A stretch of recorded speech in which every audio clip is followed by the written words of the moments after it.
वफाकी वज़ीर इत्तलात अता तारण ने कहा है कि मौक़े हक़ में कामयाबी के बाद पाकिस्तान दुनिया में अमन का आलमबरदार बनकर उभरा है।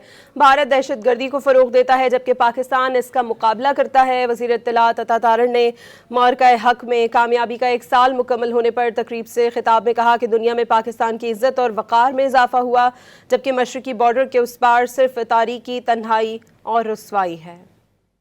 आज 1 साल बाद मौक़े हक़ के बाद दुनिया के अंदर एक बड़ी क्लियर डिस्टिंक्शन सामने आई है। एक तरफ पाकिस्तान 10 मई 2025 के बाद का पाकिस्तान है,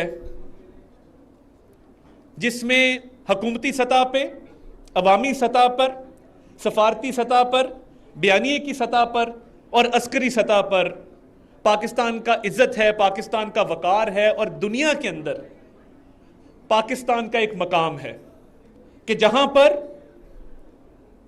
सब्ज पासपोर्ट की भी इज्जत है और सब्ज हिलाली परचम की भी इज्जत है। ईस्टर्न बॉर्डर के उस पार तारीकी है, तन्हाई है, आइसोलेशन है, नाकामी है और रुसवाई है।